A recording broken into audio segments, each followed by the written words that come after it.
It's the only part of the meal they feel the need to show you the source of where it's coming from. You don't order a hamburger, they come out with a Polaroid of a cow. This is a cow. Is this the kind of thing you want? Yes, it is. Kill it and put it in a bun and then bring it back to me. I always thought you were tasting it to see if you liked it. I thought it was like a taste test, but apparently it's tasting it to see if it's corked, which means it's off. It's basically, they're asking you to determine whether it's off or not, and if it's off, they'll give you another bottle. I'm paying for this. Why don't you ascertain whether it's off or not, and not give it to me if it's off? It's not like you order coffee, and they come up with the milk, going, it smells funny. Will you try it? No matter what you order, ladies and gentlemen, the mainstay of any meal will be salt and pepper. Salt and pepper have done so tremendously well in the herb and spice arena.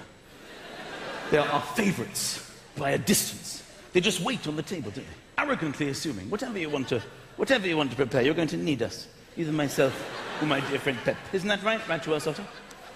But there are other herbs and spices. Oregano, thyme, rosemary, cumin, paprika. They're all lined up in the cupboard in the kitchen at home waiting. Sometimes the cupboard door opens, they see salt and pepper on the table. Look at them, the bastards. What have they got that we don't have? I just don't get it. You ever been out of the cupboard, oregano? Once, for bolognese in 1988. They said it was an experiment. I don't think it worked. What about you, cumin? You ever been out of the cupboard? I used to live with them at their old house. And they never took me out of cupboard. Then they moved here, put me back in cupboard. No. What about you, paprika? I fell out once. They just put me back in, the wrong way round. But as I say, I have children. I have 2 children, and night-night is simply not part of the putting to bed routine, all right? I'm nowhere near night-night when I put my children to bed. This is an unrealistic interpretation of bedtime with children. I start angry. I don't build to anger anymore. I used to build, now I start with 5 minutes. And then bed. Don't you mess with me tonight. 5 minutes. I'll be back here in 5 minutes on the dot. Then you're going to bed. That's just getting them into bed. Then it just carries on. Go to sleep. Don't you mess with... Go to... Close your... You have to remind them how it works. Close your eyes and go to sleep. I have no idea how exhausted I am and your mother is because of this. Go to sleep. You selfish little shit. Close your eyes and go to sleep. People never want to show you their photo. People always want to see it. It's like, can I see the photo? Can I see the photo? Come see the photo. No, you can never see my photo. Can I please? Can I? No! I'm so ugly in this photo! Do you know what passports are? They're an accurate representation of your face, so that you can pass ports.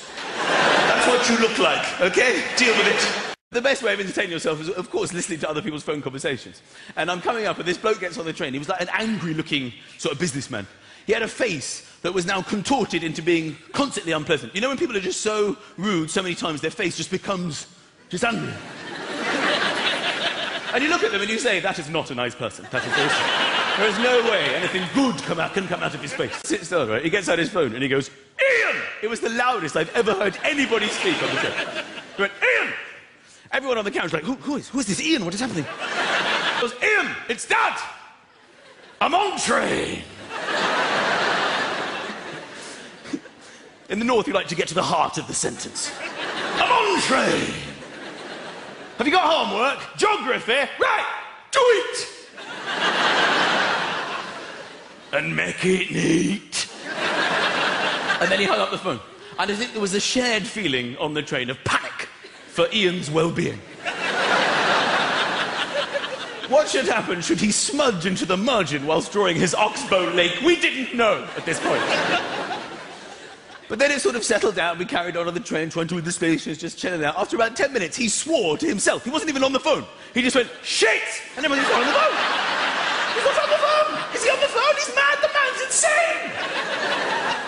He picked up the phone and went, Ian, it's Dad again! I've taken the wrong bloody train! It's the most satisfying moment. How are you getting on with your geography? Finish it, and I'll check it.